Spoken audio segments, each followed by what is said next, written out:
Ahora sí. Buenas tardes, bienvenidos nuevamente a Masiva Virtual. Hoy en nuestro segundo día estamos muy emocionados de estar con ustedes nuevamente en este espacio.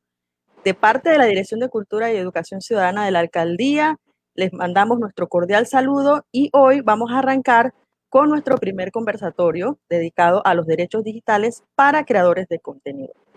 Conmigo están hoy dos panelistas súper reconocidos en el área de derechos digitales y de parte de IPANDETEC. Conmigo tengo a la licenciada Ariadna Vázquez, estudiante de licenciatura en psicología y técnico en pedagogía, con énfasis en necesidades educativas especiales. A sus 21 años ha participado en diversos proyectos y programas de incidencia ciudadana, desempeñando roles como vicepresidenta administrativa de EDUPA, coordinadora de responsabilidad social de FEDURO y asistente de investigación de IPANDETEC. Además, cuenta con una destacada participación en voluntariado nacional e internacional, participando en un proyecto social en Perú con una población de necesidades educativas especiales. Ariadna es miembro activa y voluntaria de diferentes organizaciones y fundaciones a nivel internacional y posee estudios complementarios en temas de datos abiertos, acciones sociales, emprendimiento, liderazgo, competencias digitales, igualdad de género, psicología, entre otros. También tenemos al licenciado Alexander García López, que es el que nos va a orientar en el tema de derechos digitales junto a Ariadna. Él es abogado, especialista en Derecho Informático, Nuevas Tecnologías para la UBA y la Complutense de Madrid. Tiene 19 años de experiencia profesional y ha practicado la propiedad intelectual durante los últimos 10 años. Desde el 2018 es socio director de eProint en la República de Panamá. Bienvenidos a los dos, es un placer tenerlos aquí en Masiva Virtual 2020. Bienvenido Alexander, Ariadna, un Gracias. placer. Eh, ya les di la introducción formal, pero hoy queremos pasar este conversatorio de la manera más amigable para que todos podamos de alguna manera entender qué son los derechos digitales, cuáles son las recomendaciones para las personas que crean contenido en general, no solamente artístico, sino también puede ser videojuegos, un sinfín de cosas que estamos abarcando hoy en día con las nuevas tecnologías y mucho más ahora que en el tema de la pandemia se ha proliferado, por decirlo así, mucho más que lo que ya venía haciéndose. Así que bueno, Ariadna, te cedo las palabras para que nos comentes quiénes son IPANDETEX. Ok, buenas tardes a todos los que nos están viendo y escuchando. Gracias a Masiva Virtual 2020 por hacernos parte de este proyecto. Y bueno, actualmente soy asistente de investigación de IPANDETEC, el Instituto Panameño de Derecho y Nuevas Tecnologías. Esta es una organización sin fines de lucro con extensión centroamericana que promueve el uso y regulación de las tecnologías de comunicación e información o las TICs. También vemos las temáticas de ciberseguridad, ciberacoso, género, educación y los objetivos de desarrollo sostenible, por lo cual pues consideramos muy apropiado promover y apoyar este tipo de actividades, como usted bien lo dice, en esta época que se ha proliferado lo que es la creación de contenido. Bueno, yo le cedo la palabra a Ariadna porque vamos a tener un tipo de conversación bien coloquial con el licenciado Alexander, que él es el que nos va a explicar más al tema del derechos digitales. Así que bueno, le cedo la palabra. Así es. Bueno, la nueva realidad digital obliga a los gobiernos a impulsar políticas públicas efectivas que protejan los derechos digitales de la ciudadanía en Internet, promoviendo así la igualdad, protección de los ciudadanos dentro de las redes. Entonces, me gustaría preguntarle a Alexander, para las personas que nos están viendo y no saben qué son los derechos digitales, que nos dé una definición y también mencionar los 10 derechos vinculados al mismo. Ok, muchas gracias ante todo a ambas, a Sara, a Ariadna, por la oportunidad, a IPANDETEC, obviamente, y al MUPA. Cultura MUPA, pues me parece que es sumamente importante que los creadores de contenido, nuestros artistas, se lleven algo de este evento. Y para mí lo fundamental es que se lleven el conocimiento de la existencia de esos derechos digitales y, y de sus derechos tradicionales también aplicados al mundo al mundo real y al mundo virtual. Eso es lo fundamental. Aquí no quiero caer en discursos técnicos, jurídicos, porque no se trata de eso, sino de conversarles desde mi perspectiva como abogado que asesora a artistas, a emprendedores, a creadores de contenido, dicho de otra forma. En el fondo todos somos creadores de contenido. La diferencia está en aquellos que lo hacen con un fin de generar ingresos, y hay obviamente un mayor nivel de responsabilidad cuando su empresa o su emprendimiento personal se dedica a la creación de contenido. Aterrizando un poco la pregunta que me haces, Lerna, sobre los derechos digitales. Bueno, las definiciones y los conceptos son importantes para crear como un marco de la conversación.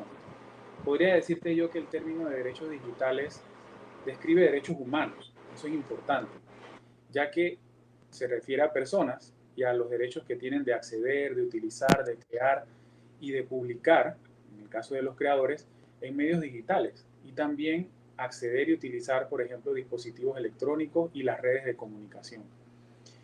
Como ves, este término tiene una estrecha relación con la protección y la realización de derechos ya existentes. Por ejemplo, la privacidad, todos sabemos que tenemos derecho a eso. La libertad de expresión también, o de información, pero ahora entonces en un contexto nuevo. Nuevo entre comillas, nuevo en este momento de pandemia, nuevo en el momento en el que llevamos 6 meses encerrados, porque la tecnología digital, especialmente Internet, sabemos que existe desde... Es más, yo creo que Ariadna nació y ya existía el Internet. Yo, al contrario, viví la época análoga en la que los reportes de mi oficina los hacía en una máquina de escribir y nadie se preocupaba por la privacidad. Lo más que hacías para mantener privacidad era agarrar tu folder donde estaban tus reportes de los casos que atendías y los metías en una gaveta y los ponías bajo llave. Ahora no, ahora hay un montón de elementos más que los más jóvenes tienen que considerar a la hora de crear contenido. Por ejemplo, en los últimos años, este auge de la comunicación digital ha generado un montón de nuevas prácticas cotidianas, y esto permite a su vez, o obliga, perdón, a la creación de nuevas normas que regulen la comunicación digital. Algo que se deben llevar claros nuestros participantes es que la regulación o las normas siempre van por detrás de la práctica. No podemos pretender que en países como el nuestro, en los que hay un montón de situaciones o de elementos a los que el gobierno le da prioridad, sea prioridad la regulación de los medios digitales, porque la realidad es que no lo es y no lo ha sido, al menos desde los últimos 19 años en los que yo he tenido experiencia con temas como este y como el comercio electrónico. Hay mucho ímpetu, hay mucho interés, realizamos la necesidad, pero hay prioridades y todos sabemos cuáles son. Eso no implica que no se le deba dar la importancia que le estamos dando aquí, y mucho más para los creadores de contenido, para los artistas. Por ejemplo, en el uso de las redes digitales existen ya normas creadas que las aplicamos como los principios universales en temas de derechos humanos, pero que en temas de Internet se exponencian o se complican, siendo así, por ejemplo, la libertad de expresión, la inviolabilidad de las comunicaciones privadas, la libertad de información o la participación en la vida cultural de la comunidad. Ahora, la comunidad culturalmente no está limitada por el espacio donde vivimos, ¿verdad? Está limitada por el espacio en donde interactuamos, y no necesariamente todos los miembros o todos los que interactúan son parte de la misma frontera geográfica. Eso yo creo que es claro para todos. Hay un elemento que está muy de moda ahora en esto de los derechos digitales, y tal vez alguno de ustedes lo ha visto en Netflix con ese documental relacionado a la importancia o a la injerencia de los algoritmos en la vida de nosotros.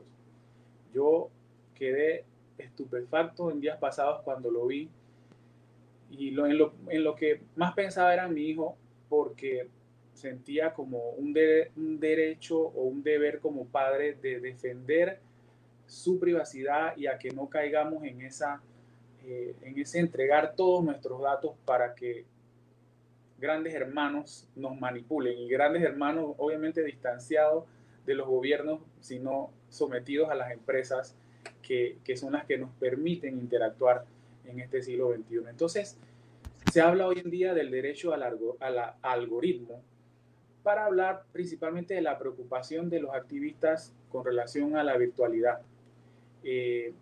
y esto es así porque hay vigilancia digital y necesidad de protección de datos que yo por lo menos hasta ese día no había caído en cuenta. La protección de datos sí, porque la vengo estudiando desde el año 2001, pero en la vigilancia he sido bastante ingenuo y la verdad es que tenemos que ser bien proactivos en esto y es una de las cosas que nuestra presidenta o directora ejecutiva, perdón, Lía, lleva años haciendo. Quiero terminar esta parte con mencionarles, pues, de resumida forma, que estos derechos deben ser garantizados, pues a cada rato se van renovando. Disculpen la puerta, es mi hijo que se acaba de levantar de la siesta y piensa que va a jugar con papá. Entonces, hay nuevos modos de funcionamiento, hay aplicaciones nuevas que van saliendo, es decir, tenemos que estar muy pendientes de lo que sucede técnicamente o tecnológicamente para así poder proteger derechos como la libertad de expresión en Internet, el pluralismo, la no discriminación y la privacidad. Esto que comento me lleva entonces a la segunda parte de tu pregunta. Los 10 derechos digitales están bien identificados. Hay algunos que a mi entender son más importantes que otros, pero eso es solo una opinión muy personal. Y habrán algunos que se apliquen a nuestros creadores de contenido y otros que no. Vuelvo y reitero que para mí lo importante es que la audiencia se lleve algunos elementos de ellos y queden sensibilizados sobre la importancia de asesoría legal, valga el comercial. Ejemplo, el derecho a la intimidad en el ámbito laboral, el derecho a la neutralidad del Internet, el derecho al olvido, muy importante y es uno de los que debemos trabajar prioritariamente en Panamá, el derecho a la seguridad digital, el derecho a la libertad de expresión, ya lo mencioné, el derecho a la portabilidad, a la negociación colectiva, a la rectificación, también es uno de los más importantes para mí, a la protección de datos de los menores, vital, y también un derecho a la actualización de los informes en los medios digitales. Estos son los llamados 10 derechos digitales. No sé si hay alguna aclaración sobre esta primera pregunta. No, me parece muy, muy completa la respuesta y es cierto, los derechos digitales, los derechos humanos son necesarios y son imprescindibles para cada uno.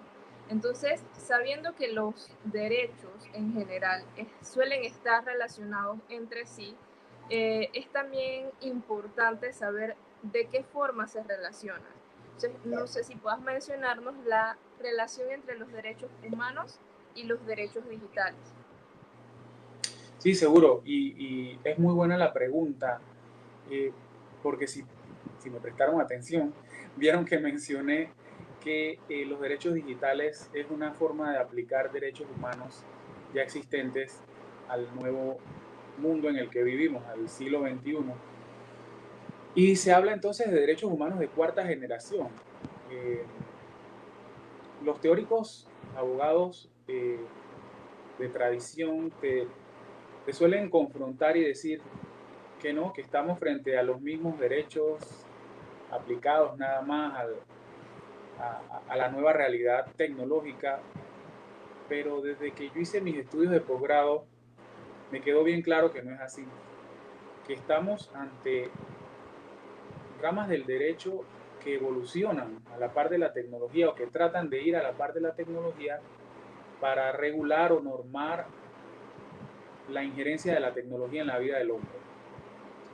Y hago esa distinción porque es lo que en esta pregunta quisiera dejarle a la audiencia claro.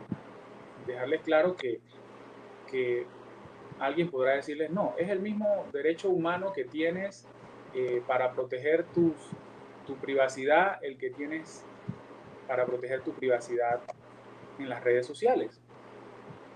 Y mi punto es que puede ser que sí, como puede ser que no.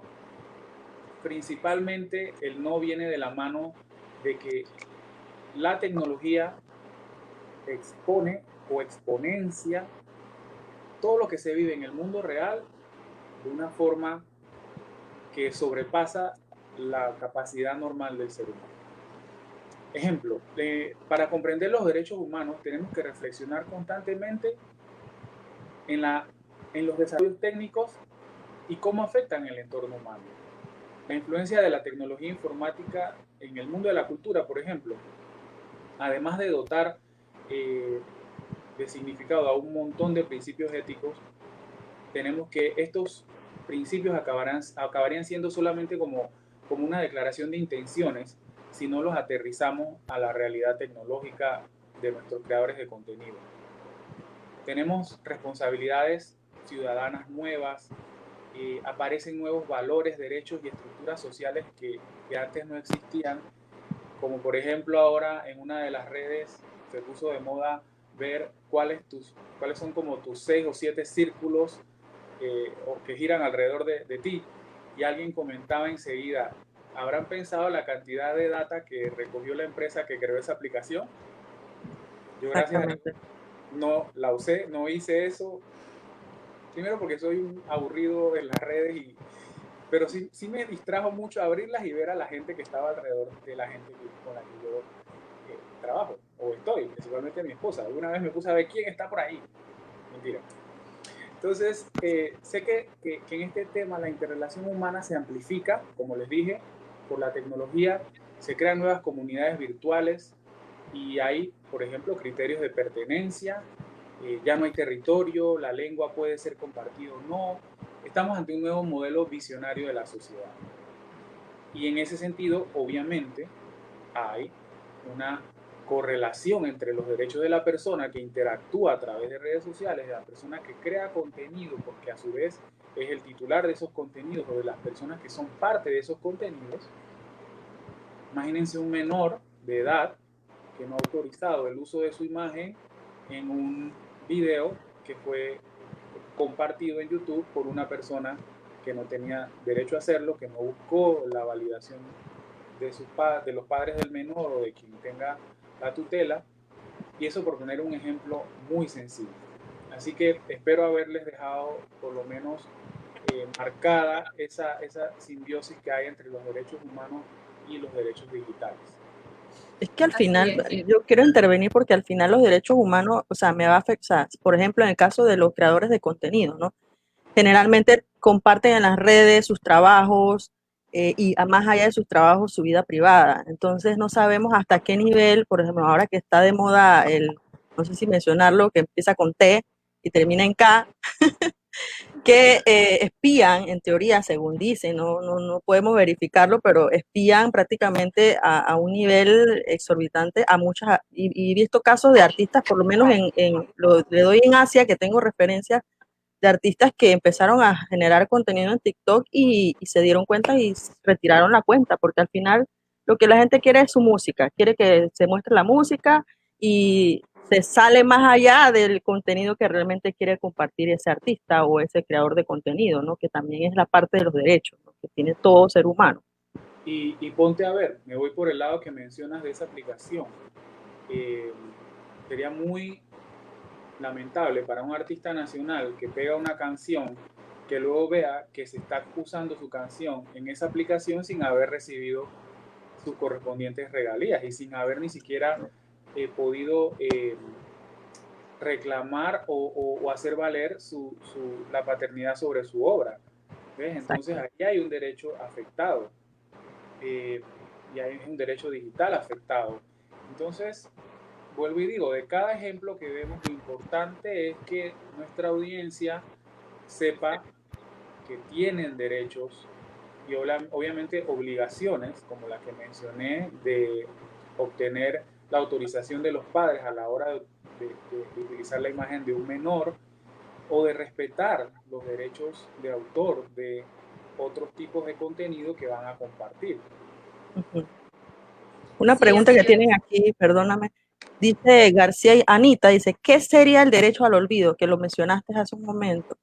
Claro, en otros países ya existe esto normado, y básicamente se trata de que los motores de búsqueda en Internet están obligados a eliminar resultados que surgen a partir del nombre de una persona, pero específicamente cuando haya datos inexactos no actualizados o que no sean pertinentes. Entonces, se establece en la legislación de los países más avanzados que la persona que considera que su derecho ha sido vulnerado, que pueda solicitarle a la plataforma o a la aplicación o al medio que está compartiendo ese contenido que vulnera sus derechos, que los corrija, los modifique, los elimine o los actualice. Para aterrizarlo muy a lo panameño, en una analogía que tal vez alguien pueda no estar de acuerdo, pero creo que me va a servir para el ejemplo, son como los derechos que tenemos con relación a nuestro historial de crédito. Que si una empresa de crédito no está brindándole a los proveedores de servicios financieros datos actualizados, usted tiene derecho de ir a esa empresa a solicitar que se actualicen, ¿verdad? Bueno, en el fondo surge el mismo efecto sobre los datos suyos. Y nosotros tenemos, entonces, como hablabas de otros países, nosotros no contamos con ese derecho al olvido, o sea, Panamá como territorio. Hasta donde yo tengo entendido, no tenemos una norma que así lo establezca. Si alguien me corrige, lo agradezco. Sé que hay iniciativas o que ha habido iniciativas en el pasado con la finalidad de que se introduzca esto con relación a, al contenido en general, ¿verdad? Porque por lo menos sobre los datos personales existen formas de corregir, de modificar, de actualizar, de enmendar, ¿verdad? Pero tanto como que a que sean dejados en el olvido o en el pasado, estoy casi seguro que no. Sí, quería aportar en ese punto. Perdona, Ariadna, es más, ajá, hay una propuesta de ley para que el derecho al olvido sobre las referencias de crédito disminuya en el tiempo y ya evidentemente las partes afectadas, que en este caso serían las entidades crediticias, dicen o dijeron que eso va a ser contraproducente para los consumidores porque va a restringir la capacidad de esas entidades a hacer más crédito. Para mí tiene sentido porque van a tener menos capacidad de analizar la data de buen pagador o de mal pagador de esas personas, ¿verdad? Si te digo que vas a tener que olvidar las deudas que llevan más de 3 años, la gente, los bancos o las entidades crediticias van a decir, no voy a saber qué pasó antes de 3 años, no me gusta esta idea porque a ti no te definen los últimos 3 años, a ti te definen tal vez los últimos 7, los últimos 5, ¿ves? Me desvié con el tema financiero, pero solo era para que supieras que cómo se aplica. No, claro, igual es importante. En el aspecto de las plataformas que hasta cierto punto violentan la privacidad y los derechos de autor de los creadores de contenido, pues también hay que ver que no solo los violentan porque los están usando sin autorización, sino que probablemente para lo que se les está dando uso va en contra de los principios o de la línea que sigue este creador de contenido. Entonces, teniendo esto en cuenta, también los invito a que sigan las redes de IPANDETEC porque especialmente en Twitter llevamos un constante monitoreo de todas estas noticias de actualidad en materia de tecnología y en este caso de redes sociales, porque es importante para nosotros darle un adecuado seguimiento a lo que es la privacidad y la ciberseguridad. Y como esto es muy importante para los creadores de contenidos y ya vimos todo lo que es la definición, la relación que hay entre los derechos humanos y digitales, pues para un creador de contenido que apenas incursiona en este ámbito, es más usual que desconozca de estos términos y los términos y condiciones que involucra lo que es crear y contenido y el uso que le den las demás personas. Entonces, ¿qué consejo o qué sugerencia, qué parámetros debe seguir una persona para que sepa cómo respetar los derechos de autor y proteger el contenido propio en Internet? Tanto para los que acceden a estos contenidos como para quien genera el contenido en sí. Claro, es vital. Y yo creo que sin saber qué más vamos a hablar, yo creo que esto es lo que se deben llevar en la mayoría de ustedes, nuestra audiencia. Mira, es primordial que para proteger y respetar los derechos, de autor, por decir algo, que son los que principalmente van a aplicarle a los creadores de contenido en Internet, primero debemos conocer cuáles son esos derechos. Exacto. En ese mismo orden de ideas, pues al conocerlos, puedes ponerlos en práctica y puedes protegerlos. Partiendo de ahí, entonces, hay dos elementos fundamentales que deben saber. El derecho de autor abarca dos tipos de derechos principalmente, o se divide en dos, como quieran verlo. Los derechos patrimoniales, que son los que permiten que el titular de los derechos obtenga una compensación financiera por el uso de su obra por parte de terceros, y los derechos morales, que protegen entonces los intereses no patrimoniales del autor. En la mayoría de los casos, la legislación de derechos de autor de Latinoamérica, por así decirlo, se estipula que el titular de los derechos de autor goza de un derecho patrimonial a autorizar o a impedir determinados usos. Ahí estás viendo entonces que hay un parámetro que hay que respetar. El autor goza de un derecho patrimonial a autorizar o impedir determinados usos de la obra y también a recibir una remuneración por el uso de la obra. Por ejemplo, los ingresos que reciben los autores por medio de los organismos de gestión colectiva. Otros derechos que son importantes desde el punto de vista patrimonial de una obra y que afectan a los creadores de contenido, que es importante que conozcan, por ejemplo, están la posibilidad de prohibir o autorizar la reproducción de su obra de varias formas, como una publicación impresa o una grabación, la interpretación o ejecución pública, por ejemplo, de una obra dramática o musical, la grabación de la obra también, ya sea en cualquier tipo de medio como disco compacto o DVD o lo que se invente mañana, la radiodifusión de la obra también, ya sea por radio, cable o satélite, la traducción de la obra también es un derecho protegido, o la adaptación de la misma, por ejemplo, en el caso de una novela adaptada para un guión. En cambio, entonces, en cuanto a los derechos morales que universalmente reconoce la normativa internacional, está el derecho de reivindicar la paternidad de la obra. Es decir, que yo pueda decir, eso es mío, ¿verdad? Esta pieza musical que estás usando en esa aplicación de moda es compuesta por Alex García. Ese derecho es fundamental. También está entonces el derecho a oponerme a que la obra sea modificada. Este es como obvio, ¿verdad? Y que obviamente lo que se busca es proteger la reputación del creador. Siendo así, pues la mayoría de los países que forman parte de lo que se conoce como el Convenio de Berna, es bonito que los creadores de contenido y autores que nos ven sepan que al menos así se llama la madre de toda la protección en este sentido, Convenio de Berna, protege los derechos de autor.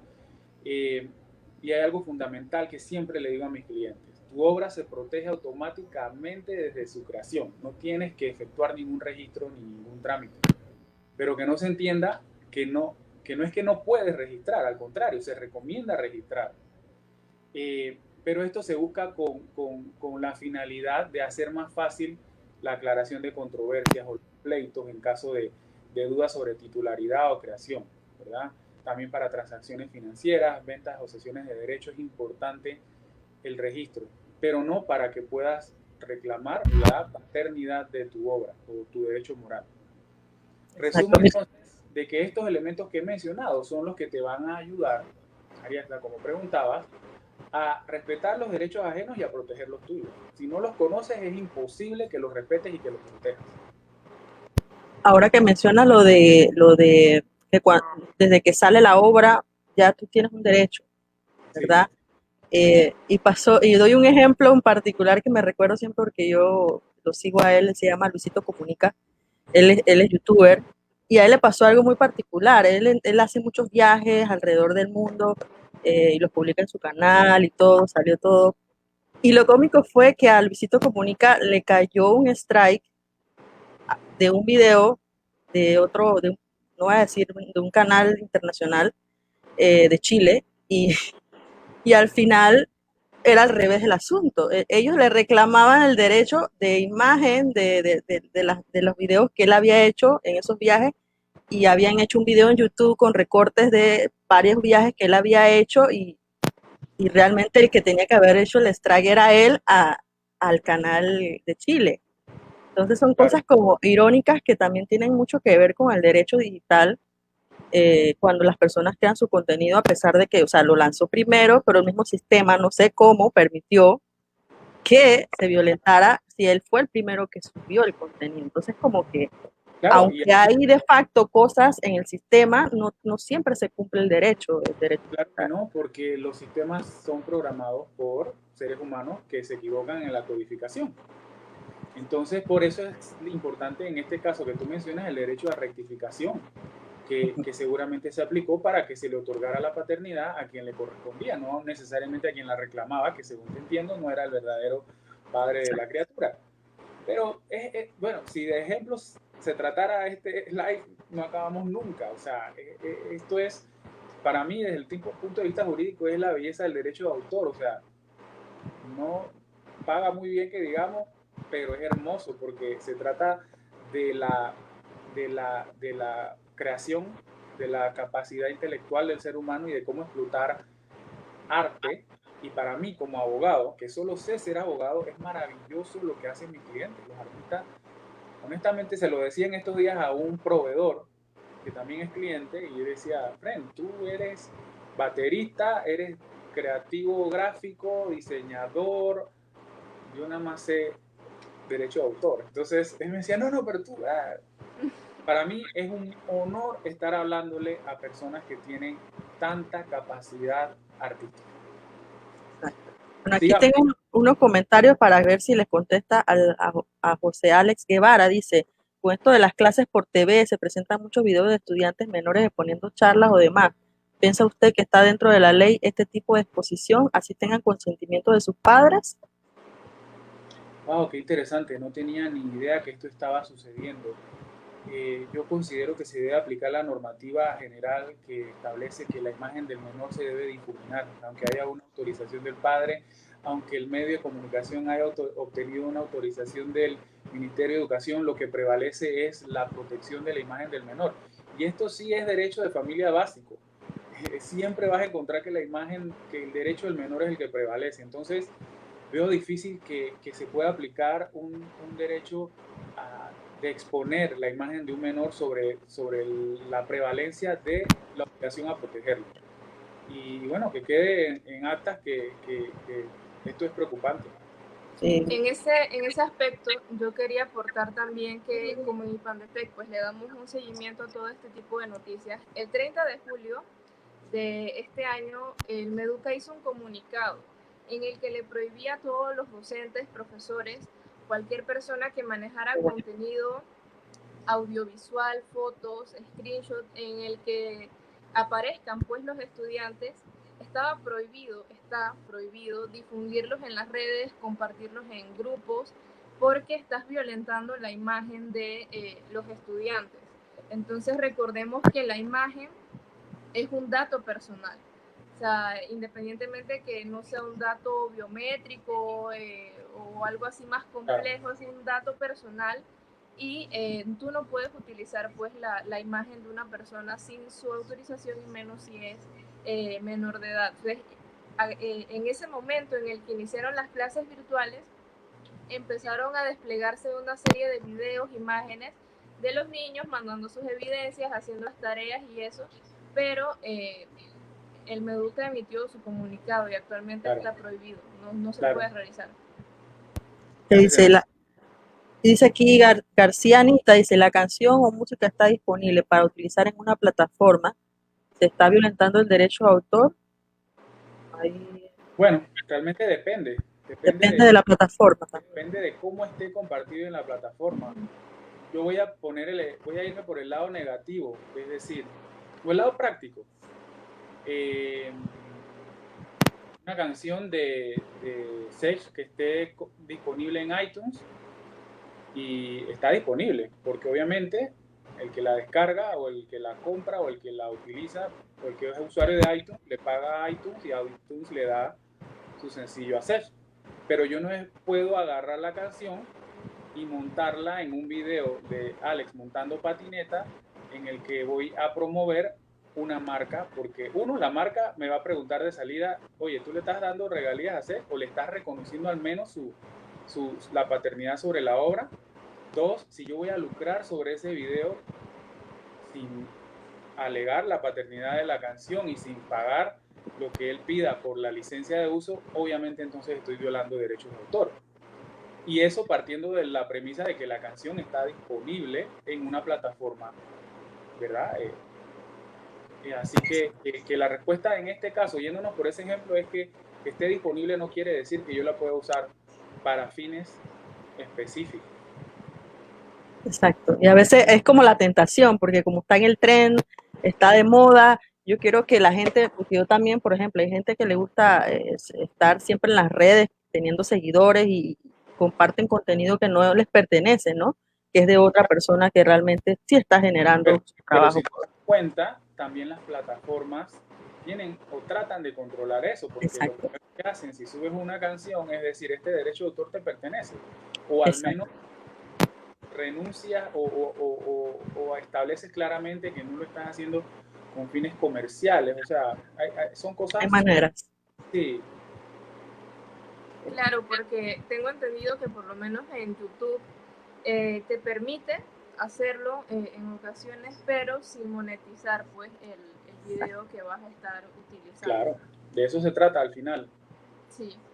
Bueno, para continuar, de forma sencilla, pues podría mencionar que los derechos digitales controlan, como bien ya dijo Alexander, videos, archivos musicales, documentos que puedan estar susceptibles de estar protegidos por el derecho de autor.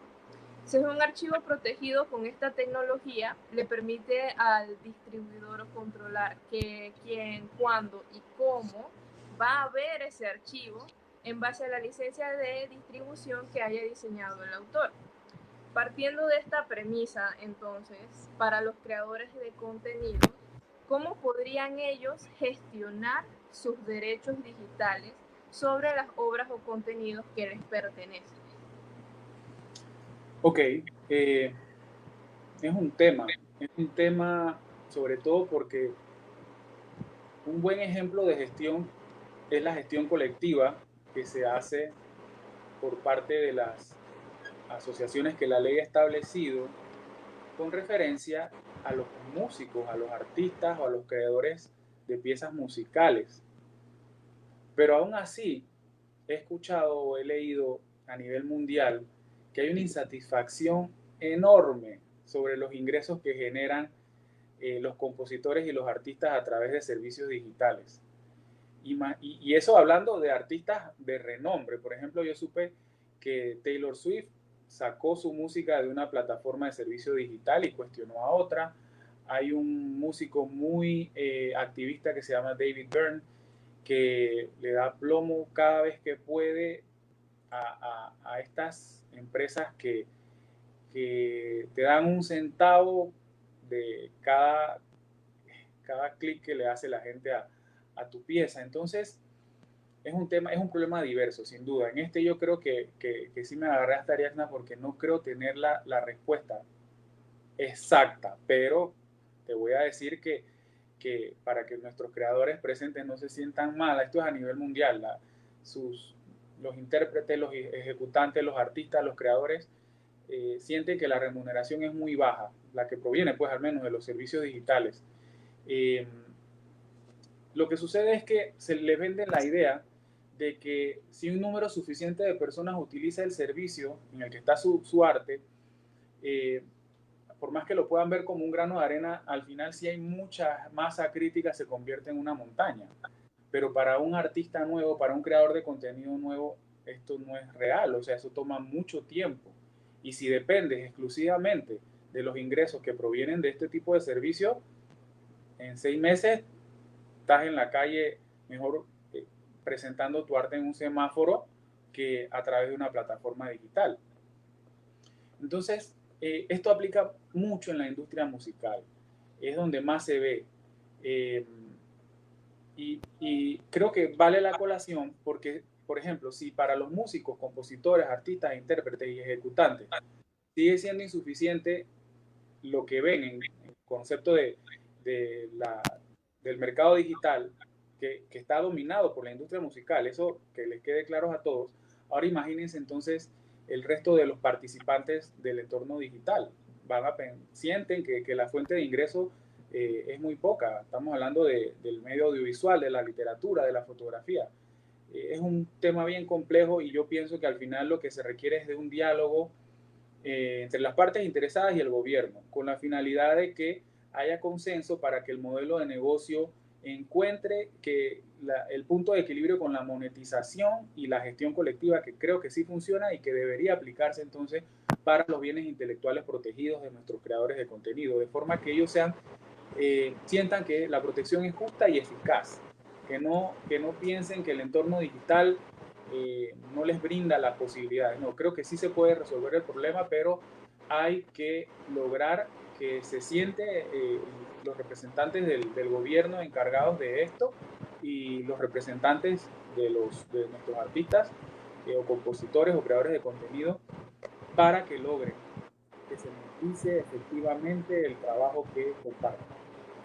Y otra cosa también, como mencionaba Ariadna, de cómo gestionarlos, yo creo que también pienso yo que los creadores de contenido también tienen que saber decir cuándo no y cuándo sí a prestarse para una plataforma X, y los términos y condiciones también. Es que a veces uno es muy impulsivo y uno está emocionado en compartir su información, en que la gente vea tu trabajo y, ok, dale, sí. Y los términos y condiciones son súper importantes, a mi parecer, ¿no? A veces uno se va con la emoción como artista, ¿no?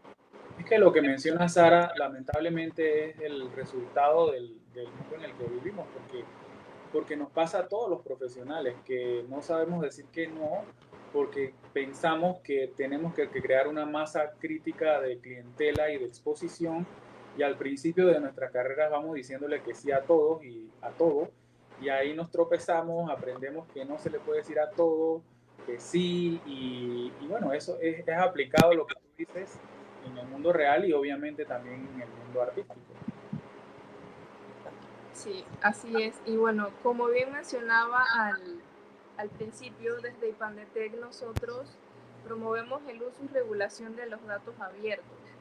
Y esto también es importante para lo que es la creación de contenido.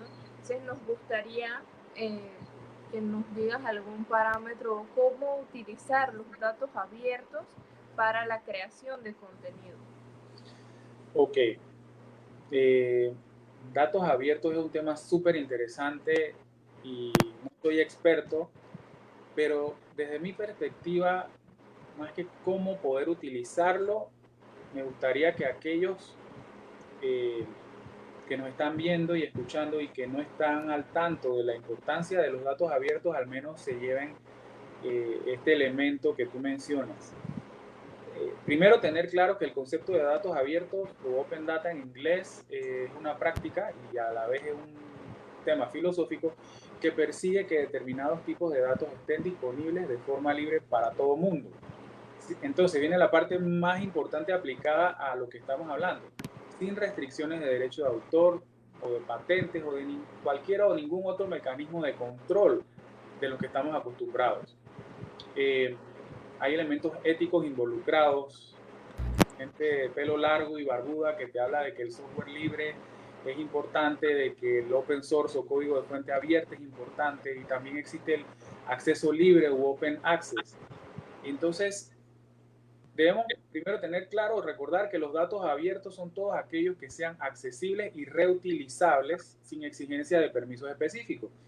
Ya con eso yo creo que los que nos están viendo o escuchando saben que cualquier dato accesible y reutilizable sin permisos específicos, es decir, hablemos de derecho de autor o de patentes, te sirve para crear contenido, te reduce costos, te amplía el margen de maniobrar, porque también entonces en los casos de colaboración, como en el código abierto, puedes exponenciar el alcance de tu creación al colaborar con mucha gente y lograr llegar a más consumidores. En la práctica lo que he visto sobre los datos abiertos es que se centran sobre material no documental, como información geográfica, como el genoma humano, compuestos químicos, fórmulas matemáticas, o sea, datos médicos, es decir, información que yo en mi vida he visto, pero que sé que se utiliza como fuente para creación. Y lo bonito es que no hay limitaciones de licencias, de copyright, de patentes, nada de eso. Sé que filosóficamente se habla de que la importancia de los datos abiertos es que estas limitaciones que existen a través de copyright y patentes, por decir un ejemplo, van en contra del bien común y que la data tiene que estar disponible al público sin limitaciones de acceso, ya que toda la información pertenece a la sociedad. Por ejemplo, lo que mencionaba del genoma, ¿no? El genoma humano. También sé que se han hecho trabajos muy interesantes con datos abiertos sobre información geográfica, cartográfica o meteorológica que generan los organismos públicos y que entidades privadas han utilizado para crear aplicaciones muy, muy, muy útiles. Así que esa sería la importancia para mí, que los emprendedores, las empresas ya existentes y cualquier persona cuya creación de contenido vaya ligada a datos, aproveche. Y aquí dice José Daniel Andrade, Andy Warhol hizo piezas de arte usando rostros de personas famosas y hasta latas de frijoles. ¿Podría hacer lo mismo como artista panameño usando rostros y marcas locales sin ser demandado? Pues esa consulta cuesta. Bueno, ya saben, tienen que comunicarse con el Alexander García para que les dé más información. No, es broma. Realmente, lamentablemente, Andy Warhol vivía en una sociedad en la que los derechos de autor son un tanto distintos a los que vemos en Latinoamérica. Les pongo un ejemplo. Ustedes han visto, tal vez alguno ha visto, las parodias que se montan en Estados Unidos sobre el presidente de ese país, en programas como Saturday Night. Ustedes se imaginan, o mejor dicho, ¿alguno de ustedes recuerda el problema en el que se metió un caricaturista por hacer una caricatura sobre la presidenta? Exacto. ¿Verdad? Sí, me recuerdo ese caso. Esto demuestra que lamentablemente como artistas muchos están limitados. Exacto. E incluso eso a veces es un problema para las empresas, porque las empresas creadoras que comparten el contenido, las plataformas, ven contenido que en algunos países sí funciona bien y en otros no. Y dependiendo de la jurisdicción en la que se encuentra, tienen que dar de baja contenido que a lo mejor no era violatorio de derechos en el país del que los produjo. Y hay gente, abogados, que trabajan haciendo eso, revisando y bajando, subiendo, analizando, y es interesante, pero a la vez es complicado.